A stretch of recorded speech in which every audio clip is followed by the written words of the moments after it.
بسم اللہ الرحمن الرحیم۔ السلام علیکم۔ ایک آدمی عشاء کی نماز کے بعد بیوی کے پاس گھر آیا۔ اس نے دیکھا کہ بچے سو گئے ہیں۔ اس نے پوچھا کیا بچوں نے نماز پڑھی؟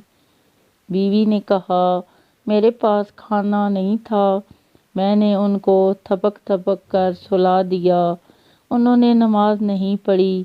شوہر نے کہا انہیں جگا دو۔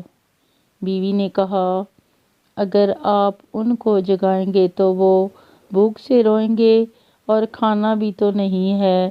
شوہر نے کہا سنو، مجھ پر فرض ہے، ان کو نماز کا حکم دو، ان کی روزی میرے ذمہ نہیں ہے، انہیں جگاؤ اور ان کا رزق خدا تعالیٰ کے ذمہ ہے۔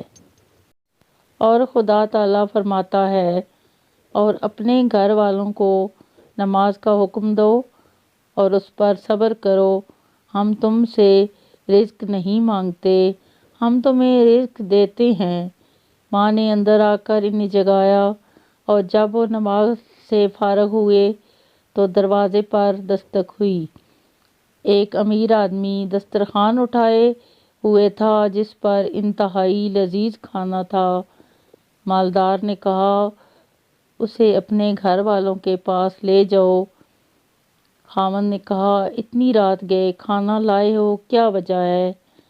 امیر آدمی نے کہا ملک کا ایک رئیس میرے پاس آیا، میں نے اسے یہ کھانا دیا اور اس سے پہلے کہ وہ کچھ کھاتا ہمارے درمیان جھگڑا ہو گیا۔ اس نے قسم کھائی کہ میں کچھ نہیں کھاؤں گا اور باہر چلا گیا۔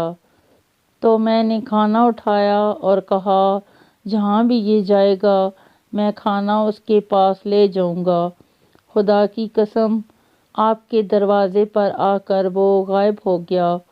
خدا کی قسم مجھے لگتا ہے کہ وہ مجھے آپ کے پاس لایا ہے۔ جب بندہ دل جمعی اور توکل کے ساتھ رب العالمین کی عبادت کرتا ہے تو اللہ تعالیٰ ہر قسم کے رزق کے دروازے کھول دیتا ہے، پھر وہ رزق اولاد کی صورت میں ہو یا مال کی شکل میں ہو یا منصب و شہرت کی صورت میں ہو یا حسن و جمال کی شکل میں ہو، اللہ تعالیٰ ہر قسم کے دروازے کھول دیتا ہے۔